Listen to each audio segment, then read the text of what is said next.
Halo Bapak Ibu Saudara yang dikasihi Tuhan Yesus Kristus, kita berjumpa kembali di dalam layanan kebaktian, renungan online untuk Komisi Pelayanan Perempuan dan Komisi Pelayanan Pria.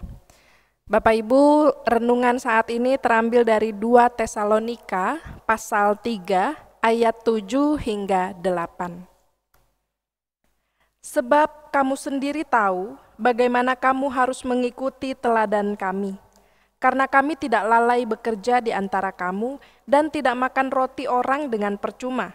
Tetapi kami berusaha dan berjerih payah siang malam, supaya jangan menjadi beban bagi siapapun di antara kamu. Demikianlah pembacaan Alkitab kita. Bapak Ibu Saudara yang dikasihi Tuhan Yesus Kristus, berkiprah.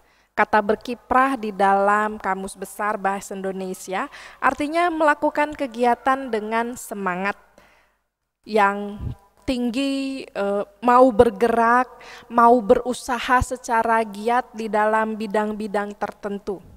Secara sederhana, berkiprah berarti memiliki semangat tinggi untuk melakukan sesuatu. Biasanya orang akan memiliki semangat yang tinggi untuk melakukan pekerjaan yang ia sukai atau untuk orang yang ia kasihi. Tapi sebaliknya, ia akan menjadi malas dan tidak bersemangat apabila pekerjaan tersebut dipandang akan sia-sia. Bekerja adalah sebuah anugerah dari Tuhan kepada manusia, baik laki-laki maupun perempuan. Karenanya pekerjaan itu menjadi milik siapapun. Bekerja itu perlu dilakukan oleh siapapun, baik laki-laki maupun perempuan. Tidak bisa dikatakan hanya laki-laki saja yang bekerja, sementara perempuan tidak perlu bekerja. Tetapi dua-duanya bisa untuk bekerja.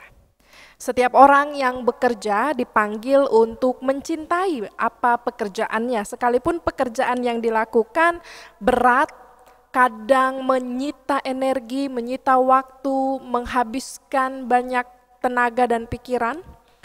Tetapi apapun yang dikerjakan, hendaknya dilakukan dengan semangat dan sukacita.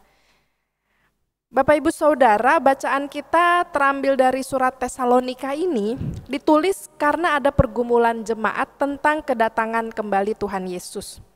Ada anggota jemaat yang menjadi kecewa sebab ada yang mengatakan bahwa Kristus sudah datang sehingga mereka tidak lagi punya kesempatan untuk menikmati peristiwa itu. Ini adalah ajaran palsu yang kemudian mengacaukan iman dan pengharapan jemaat. Surat Tesalonika ini terkait dengan surat Tesalonika yang pertama. Paulus sebagai penulis surat mengingatkan kepada jemaat di Tesalonika agar dalam penantian kedatangan Tuhan mereka tidak lalai dalam bekerja. Mereka diingatkan agar tidak bermalas-malasan, menanti kembali kedatangan Tuhan bukan alasan bagi mereka untuk berhenti bekerja. Menarik kalau kita lihat judul dalam perikop ini ya, judulnya berdoa dan bekerja. Berdoa adalah cara kita berkomunikasi kepada Allah.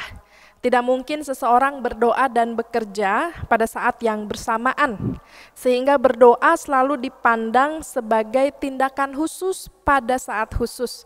Artinya menyempatkan waktu untuk berkomunikasi kepada Tuhan. Ini agaknya yang menjadi pemahaman jemaat Tesalonika pada saat itu. Mereka sangat fokus menantikan kedatangan Tuhan dengan berdoa, dengan sangat khusyuk, dengan bersaat teduh selalu, tetapi mereka abai dengan pekerjaan-pekerjaan mereka. Sehingga Paulus menegur mereka melalui suratnya, karena mereka sangat berfokus pada kedatangan Tuhan, mereka sangat mengedepankan pertumbuhan rohani mereka sangat mengedepankan ritus-ritus keagamaan mereka untuk menanti kedatangan Tuhan, tetapi mereka lalai dengan pekerjaan dan tanggung jawab mereka. Mereka lupa bahwa ketika mereka bekerja, mereka juga tengah mengupayakan hal baik bagi dirinya dan bagi orang lain di sekitarnya. Pada saat seseorang bekerja dengan sukacita, bekerja dengan tulus, itu juga membawa dampak yang baik di dalam dirinya dan bagi orang lain. Sehingga saat itu Paulus menegur mereka harus ada keseimbangan antara berdoa dan bekerja. Keteladanan untuk bekerja ditunjukkan oleh Paulus kepada jemaat di Tesalonika. Tetap melakukan yang terbaik, tetap mengupayakan yang baik di dalam pekerjaannya. Bapak Ibu yang dikasihi Tuhan, saat ini kita tengah menghadapi pandemi COVID-19 yang menyebabkan kita semua tetap harus berada di dalam rumah, meminimalisir kegiatan kita di luar rumah. Semuanya dilakukan di dalam rumah seperti bekerja, belajar, bahkan beribadah di rumah. Ini akhirnya membawa dampak dalam banyak segi kehidupan kita. Relasi kita dengan teman-teman kita menjadi kurang, komunikasi menjadi terbatas, yang biasanya kita bisa saling berkunjung mungkin saat ini belum bisa berkunjung atau mungkin hanya sebentar saja berkunjung, hanya hai lalu sudah begitu ya. Lebihnya kita lakukan melalui media telekomunikasi, media WhatsApp atau media-media sosial lainnya. Tetapi sekalipun sedang dalam keadaan sulit, doa dan bekerja tetap harus kita lakukan secara seimbang. Diam di rumah bukan berarti kita tidak bisa berkarya, diam di rumah bukan berarti kita tidak bisa bekerja. Diam di rumah juga bukan berarti doa kita menjadi sia-sia. Diam di rumah juga bukan berarti pertumbuhan rohani kita menjadi mandek. Tetapi harusnya meski tetap di dalam rumah, bekerja maupun berdoa tetap harus diupayakan dilakukan dengan sebaik-baiknya. Kuncinya adalah tetap memberi waktu, tetap menyediakan waktu untuk menyapa Tuhan di dalam doa. Tetap melakukan pekerjaan kita dengan tanggung jawab, tetap menjaga diri dengan protokol kesehatan yang ada. Artinya ketika keluar kita menggunakan masker, kita selalu menyediakan hand sanitizer di dalam tas kita juga punya tisu basah dan sebagainya. Dan ketika kita pulang kembali ke rumah kita langsung membersihkan diri, rajin mencuci tangan dan sebagainya. Bukan kemudian kita menjadi lalai karena berpikir saya sehat kok, atau saya sudah rajin kok berdoanya, saya sudah khusyuk kok berdoa, artinya saya pasti kebal dengan penyakit-penyakit yang ada di luar sana. Tidak.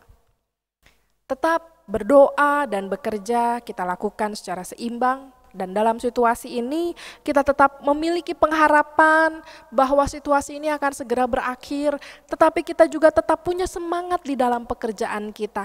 Tidak putus asa, tidak jenuh, tidak merasa lelah diri atau merasa sia-sia bekerja dalam situasi saat ini. Apapun pekerjaan kita saat ini, sekecil apapun, itu akan menjadi dampak yang luar biasa di dalam kehidupan pribadi maupun keluarga kita. Bapak, Ibu, Saudara, tetap beriman di dalam Kristus, tetap memiliki pengharapan, tetap tekun di dalam doa, dan tetap berkarya dengan segala apa yang sudah Tuhan berikan di dalam kehidupan kita. Tuhan Yesus memberkati kita semua. Amin. Mari kita berdoa. Tuhan, kami serahkan kehidupan kami saat ini di dalam tangan kasih-Mu. Kami yang saat ini hidup dalam keterbatasan karena situasi pandemi yang belum juga berakhir, kami masih terus mengupayakan hal-hal baik untuk kami lakukan di dalam kehidupan kami. Kami juga masih terus berpengharapan di dalam Kristus, biarlah segala doa dan setiap pekerjaan yang kami upayakan, kami usahakan, semua boleh berdampak baik di dalam hidup pribadi dan keluarga kami. Terpujilah nama Tuhan. Amin.